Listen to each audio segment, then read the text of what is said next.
वालेकुम जनाब Babubhai सुपारीवाला girls primary school ધોરણ 6 વિષય વિજ્ઞાન।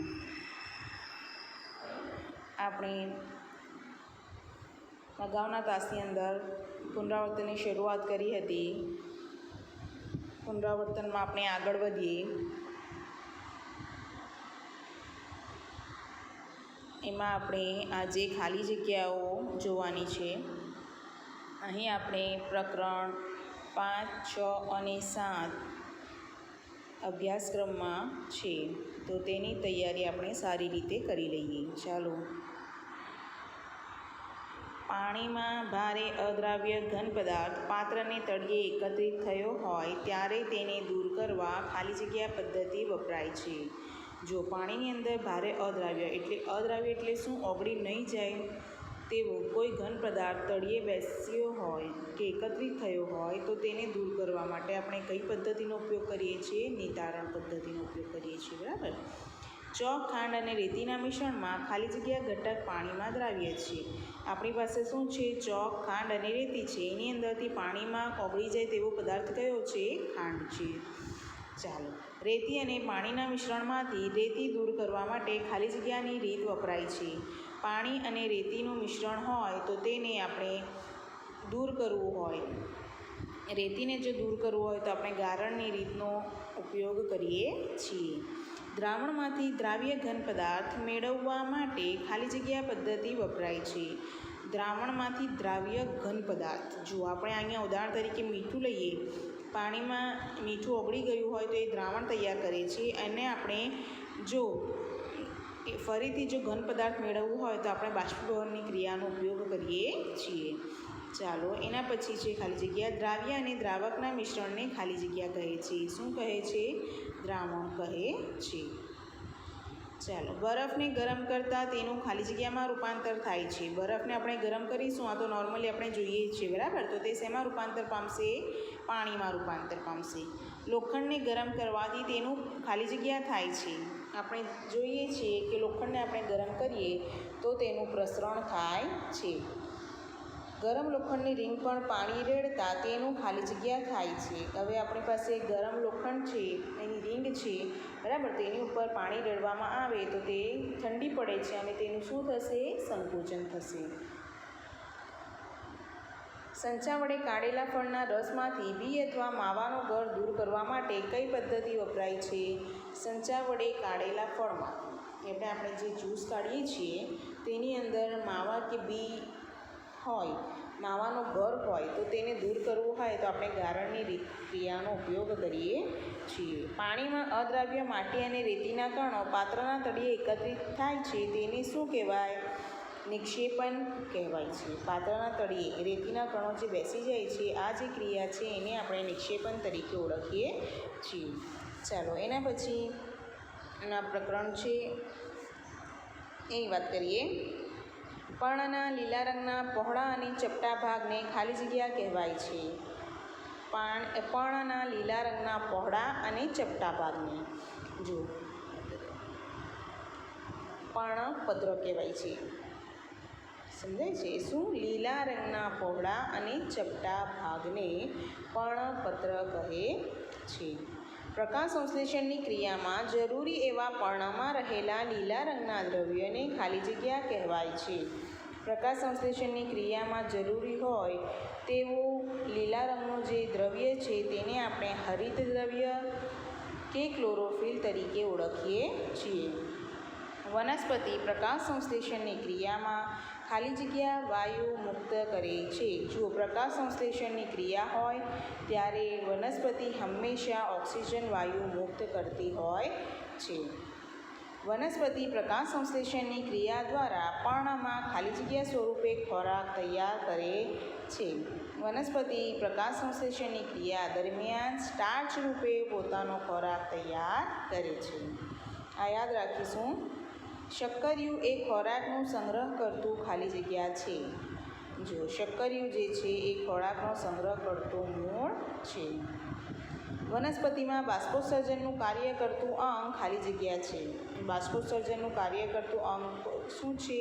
પર્ણ છે, જેને આપણે પાંદડા તરીકે ઓળખીએ છીએ તે।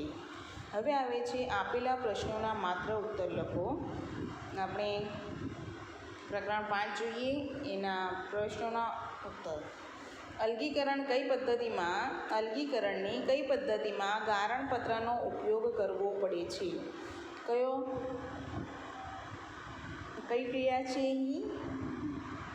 આપણે જાણીએ છીએ ગારણની જે ક્રિયા છે એ ક્રિયાની અંદર ગારણપત્રનો ઉપયોગ થાય છે. જો અહીં આપણને નામ પરથી જ ખબર પડી જશે, બરાબર. ગારણપત્રનો ઉપયોગ ક્યાં થાય? ગારણની ક્રિયામાં થાય છે.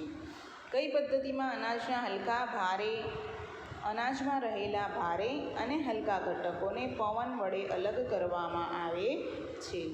આપણે જોઈએ છીએ ખેડૂતો આ ઉપયોગમાં લેતા હોઈએ છીએ તે પદ્ધતિ કઈ છે? ઉપણવાની પદ્ધતિ છે, બરાબર. તો એને આપણે ઉપણવું તરીકે ઓળખીએ છીએ. ખેડૂતો સામાન્ય રીતે કઈ પદ્ધતિનો ઉપયોગ દાણામાંથી હલકા ફોતરા દૂર કરવા માટે કરે છે? તો અહીં પણ આપણે શું લખી શકીએ? ઉપણવું.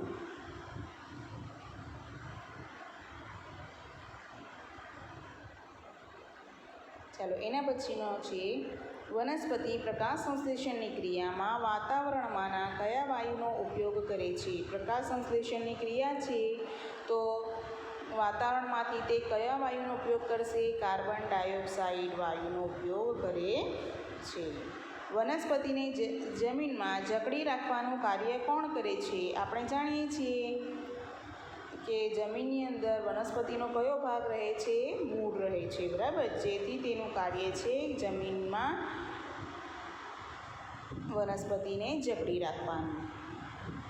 વનસ્પતિના પર્ણો દ્વારા પાણી ગુમાવે છે તે ક્રિયાને શું કહેવાય છે? તે ક્રિયાને બાષ્પોત્સર્જન તરીકે ઓળખવામાં આવે છે.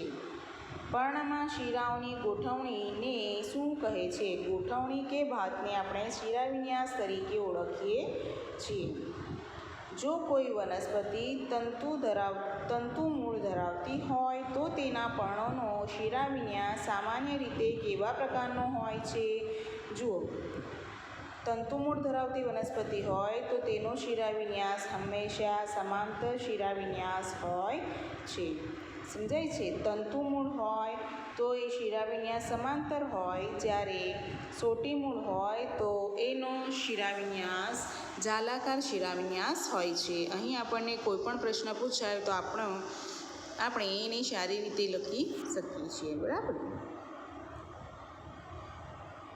ચાલો, એના પછી છે જો કોઈ વનસ્પતિના પર્ણો જાલાકાર શિરાવિન્યાસ ધરાવે તો તેના મૂળ કયા પ્રકારના હોય છે? જો અહીં આપણને સવાલ ફેરવીને પૂછાયો છે કે જાલાકાર શિરાવિન્યાસ હોય તો તેનો મૂળ કયા પ્રકારનો હોય, તો આપણે અહીં પણ લખી શકીએ કે સોટી મૂળ પ્રકારનો હોય છે. ઘાસના પર્ણમાં કયા પ્રકારનો શિરાવિન્યાસ હોય છે? ઘાસનું જે પર્ણ છે આપણે એને નજીકથી જોવાનો પ્રયાસ કરીશું તો અહીં એમની અંદર આપણને સમાંતર શિરાવિન્યાસ જોવા મળે છે, બરાબર. સમાંતર શિરાવિન્યાસ આપણને ક્યાં જોવા મળશે? બરાબર. મકાઈ છે, ઘાસ છે, એના જે પર્ણો આપણે જોઈશું તો એની અંદર આપણને સમાંતર શિરાવિન્યાસ જોવા મળે છે. વડ અને પીપળાના પર્ણમાં કયા પ્રકારનો શિરાવિન્યાસ હોય છે? વડ અને પીપળાનો જો પર્ણ જોઈએ તો એની ઉપર આપણને જાલાકાર શિરાવિન્યાસ જોવા મળશે. વૃક્ષોની આસપાસ ઠંડકનો અનુભવ થાય છે તે વનસ્પતિની કઈ ક્રિયાને આભારી છે? આપણે કારણ પણ જોઈ ગયા છે. ભર બપોરે આપણને વૃક્ષની નીચે ઠંડક લાગે છે એનું કારણ પણ આપણે જોઈ ગયા છે, બરાબર. તો એ કઈ ક્રિયાને આભારી છે? વનસ્પતિની જે બાષ્પોત્સર્જનની ક્રિયા છે તેને આભારી છે. પુષ્પના બહારના ભાગમાં આવેલી પર્ણ જેવી રચનાને શું કહેવાય? પુષ્પના બહારના ભાગમાં આવેલી જે રચના છે એને આપણે વજ્રપત્ર તરીકે ઓળખીએ છીએ. એના પછી છે બીજાશયમાં મણકા જેવી રચના દેખાય છે તેને શું કહેવાય? આપણે જો બીજાશય જે છે એનો ઊભો છેદ લઈએ તો એની અંદર આપણને મણકા જેવી રચના જોવા મળશે જેને આપણે અંડક તરીકે ઓળખીએ છીએ. પુષ્પના કયા ભાગમાં તમને બીજાશય જોવા મળશે? આપણે પુષ્પના ભાગો જોઈ ગયા છે, બરાબર. તો બીજાશય ક્યાં જોવા મળશે આપણને? સ્ત્રી કેસરની અંદર આપણને બીજાશય જોવા મળે છે. જોડાયેલા વજ્રપત્ર હોય તેવા બે પુષ્પોના નામ આપો. કયા કયા? ધતુરો અને જાસૂદ. એની અંદર વજ્રપત્રો એકબીજા સાથે જોડાયેલા હોય છે. હવે છૂટા વજ્રપત્રો હોય તેવા બે પુષ્પોના નામ તો ગુલાબ અને બ્રાઈ. આ બે વનસ્પતિના પુષ્પો છે એના વજ્રપત્રો છૂટા હોય છે. આટલી ખાલી જગ્યાઓ અને માત્ર ઉત્તર લખો. આ પ્રશ્નો તમારે તમારી નોટબુકની અંદર પુનરાવર્તન હેડિંગ મારીને આજની તારીખ સાથે લખવાનું રહેશે. Thank you.